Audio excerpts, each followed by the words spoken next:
90 to 120 days. That is the industry benchmark, according to Philippine legal practitioners, for how long it should take from full payment to the delivery of a condominium certificate of title on a Metro Manila condominium purchase. That is the benchmark. In practice, buyers routinely wait years past that benchmark, and cases stretching 5 or more years are documented in the Philippine legal literature as ordinary, not exceptional. I've heard of men who've been living in units that they finished paying for in 2023, paying association dues on them, treating them as home, and who still, in 2026, do not have the piece of paper that legally proves they own anything. So today, I want to talk about how the Philippines property trap actually works, because the sales pitch is only the very first part of the story. The scam I've talked about before is what happens on the way in. The trap is what happens once you are inside, and it is significantly worse than most people even realise. Let me be clear about the frame here. I've already covered the sales mechanism in a previous video. The Filipino agent outside Shake Shack, the 11 million peso brochure, the regional pricing comparison. If you've not watched it, watch it. But what I want to do today is take you deeper, past the sales pitch, past the initial transaction, into the specific legal and financial mechanisms that lock the Western foreign buyer into a position he did not know he was going to be in, and that he cannot easily get out of. Because once you understand these mechanisms, the whole picture of Philippine property becomes something you would never voluntarily walk into. To start with, let's discuss the most important feature of the Philippine property market, because if you don't understand this, nothing else makes any sense. A very substantial share of the units being sold in Manila premium districts is sold off plan, meaning the tower does not exist yet. When you sign the contract, you are looking at a scale model in an air-conditioned showroom. You're looking at renderings. You are being told the building will be finished in 3 years, 5 years, sometimes 7 years, and you're being asked to start paying now. The specific structure works like this. You put down a reservation fee to hold the unit. You sign a contract to sell. You start paying monthly installments during the pre-construction period. When the tower is finished, if it's finished on time, you either pay the outstanding balance in cash or take out a bank loan to cover it if you're a local. Only after that final payment does the developer start processing the actual title transfer. So the Western foreigner buyer who signs a contract to sell in 2026 for a tower breaking ground in 2027 is committing money for a legal transfer that will not happen until sometime after 2030 at the earliest. And during that entire period, he owns nothing except a contract right against a corporate developer whose financial position he cannot verify from the outside.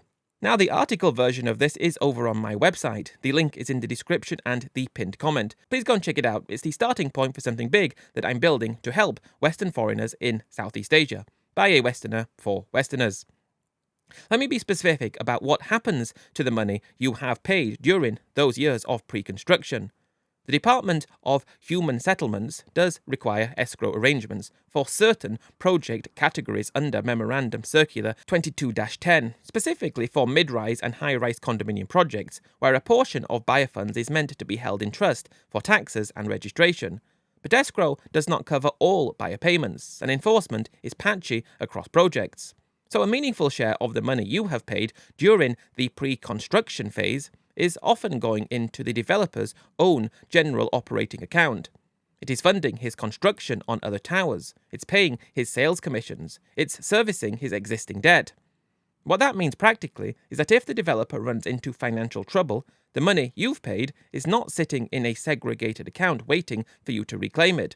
It's been spent on the developer's other operations, and the developer's other creditors, particularly the banks that hold his construction loans, will typically be ahead of you in any liquidation. So the Western foreign buyer who has committed a deposit and years of monthly payments on a Manila condo may find, if the developer becomes insolvent, that he is an unsecured creditor for the money he has paid and has no ownership of the unit he was buying, because the tower is unfinished and no title has ever been issued in his name. Now, what happens after the tower is finally built is a part that even the most experienced buyers do not fully understand. The turnover is the moment you receive the keys and can start using the unit. The title transfer is the moment the condominium certificate of title, the CCT, is actually issued in your name at the Registry of Deeds. Those two events are separated in the Philippines by a period that even under efficient developer processing runs to months. According to Philippine legal practice sources, the 90 to 120-day period for Metro Manila projects is what a competent developer should be able to hit. What buyers actually experience routinely runs longer than that, and multi-year delays are common enough that Philippine law firms have specialized practices helping buyers file demand letters and complaints to competent title release. During that gap, whether it's 6 months or 5 years, you are living in the unit, you are paying association dues, you are paying real property tax if the developer bills you for it. You are treated by the building and by the community as the owner, but you are not the legal owner. The developer is still the registered owner on the mother title until the individual CCT is issued. And here's a specific problem. During that gap, you cannot legally sell the unit because you do not own it in the eyes of the Registry of Deeds. You cannot mortgage the unit against a Philippine bank loan on your own initiative if you bought it in your wife's name.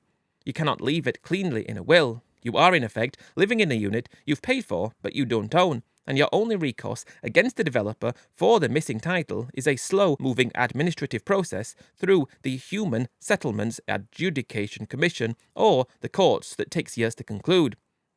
I've heard of men in Makati and BGC who have moved into units and are still, years later, waiting for their CCT. Some of them have been trying to sell the unit and cannot, because every prospective buyer walks away when they discover that the title has not yet been released. The developer will not respond substantially to demand letters.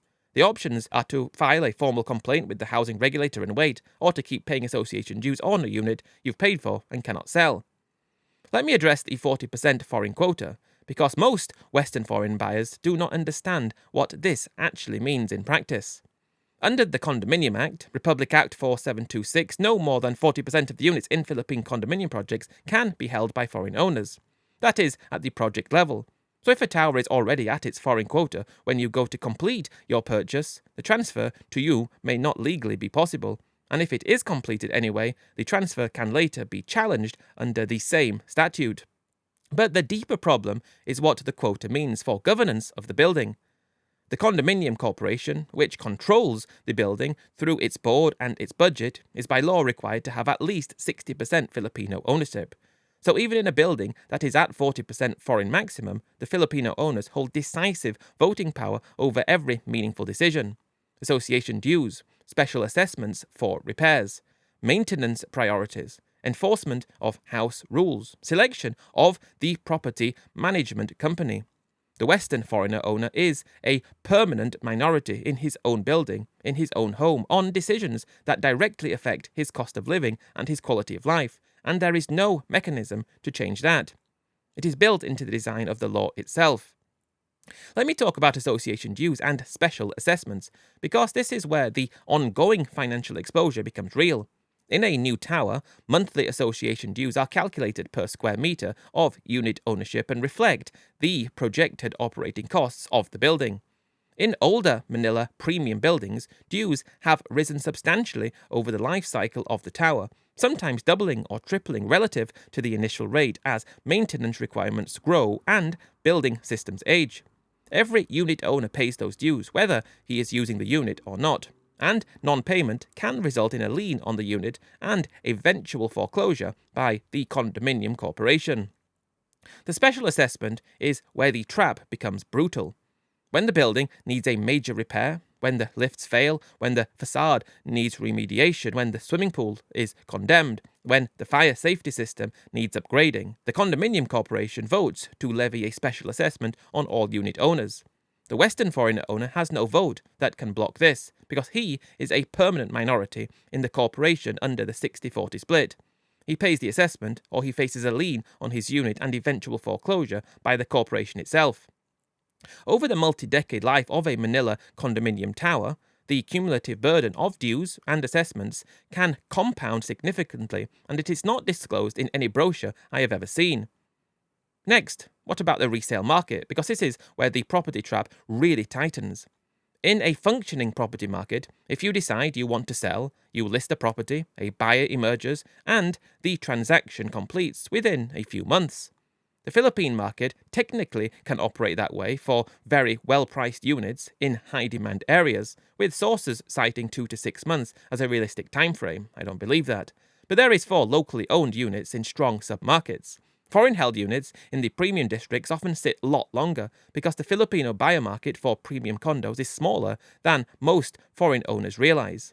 And the foreign buyer market that can absorb the resale inventory is the same market that the developer sector is aggressively targeting for new units. The new units come with developer financing options, developer handled taxes, and the pretense of being a fresh start. The secondary market cannot easily compete on those terms. Beyond the timeline, the actual mechanics of the sale include 6% capital gains tax on the seller under the National Internal Revenue Code, 1.5% documentary stamp tax, transfer tax at the local government level, agent commissions, typically running 3 to 5% of the sale price, and Bureau of Internal Revenue clearance requirements that can block the sale if any tax question is outstanding on either side. So even when a sale does complete, the seller typically loses a meaningful percentage of the sale price to transaction costs alone, on top of whatever loss he takes on the price itself. If the Western foreigner owner dies while holding a Manila condo, the trap closes on the family. Philippine estate tax under the current tax reform for acceleration and inclusion framework is levied at 6% of the net estate value above the exemption threshold. The estate cannot be settled until the tax is paid. The heirs, if they are foreign nationals, face the same 40% quota and the same 60-40 corporate governance structure that constrained the original buyer. If the heirs cannot come to the Philippines to physically manage the estate settlement, they need a special power of attorney executed abroad, apostilled by their home country foreign office and served on a Philippine lawyer. Philippine estate settlement for real property is well known to be a slow and paperwork-heavy process, and estates involving foreign heirs, foreign documents, and Philippine property routinely take substantial time and cost to close. So the retirement condo, bought at 45, meant to be part of the inheritance a Western foreigner leaves to his children, becomes a burden the children have to manage from afar, at their own cost, for the privilege of eventually selling something they did not want and never asked for. It's also worth talking briefly about the regulator, because the theoretical protection framework exists on paper but does not work in the way most buyers expect. The Department of Human Settlements and Urban Development and the Human Settlements Adjudication Commission are two bodies responsible for enforcing buyer protections in the Philippine property market. They have authority to fine developers under PD 957, to suspend licenses to sell, to order specific performance, and to award damages. The problem is that Philippine administrative litigation is slow. Multi-year timeframes from filing to first decisions are the norm rather than the exception, and appeals can extend the process substantially beyond that. During that entire period, the developer continues operating, continues selling new units, and continues collecting fees from the buyer whose case is unresolved. The idea that the regulator will protect you is one of the softest illusions in the Philippine property market. The regulator exists, the regulator has power, but the regulator's timelines are so long that by the time your case is decided, you've either given up, moved on, or died. So let me put this all together. The Western foreigner who buys a Manila condo enters into a system where the money is committed years before ownership is transferred, where the developer holds a portion of his payments without segregated escrow, where the tower may not be finished on time or at all, where the title may not be issued for months or years after occupation, where the building governance permanently marginalizes him against the Filipino majority, where the special assessments can be significant and unavoidable, where the resale market for foreign units held is thin and expensive, where the regulator is theoretically protective but practically slow, and where the estate consequences load a burden onto his children he probably did not intend to leave them. This is not a marketplace, this is a trap. It works because the Western foreigner walking into it does not know the mechanisms are there, does not know they will affect him, and does not know how to defend himself against them. And by the time he has learned, he is inside the trap and cannot easily get out. The practical takeaway is the same one I've made before, but with more force now that we have looked at the actual mechanisms. Do not buy Philippine property as a Western foreigner. Rent. Keep your capital in your home jurisdiction where the property markets, whatever their flaws, at least operate under legal frameworks you can enforce. The Philippines market has been engineered, whether by intent or by accumulated dysfunction, to convert Western foreign capital into local developer profits, into local government tax revenue, into local condominium corporation resources, and eventually into the small windfall that goes to whichever family member of the deceased foreigner has the patience to work through the estate settlement. That is what the trap actually does. It converts your retirement capital into somebody else's income stream, and by the time you understand the mechanics of the conversion, the money is already gone. Take from this what you will. Thanks for tuning into today's deep dive, guys. I do appreciate it. Don't forget to go and check out the website, and I'll catch you in the next deep dive. Cheers, catch you in the next one, and bye for now.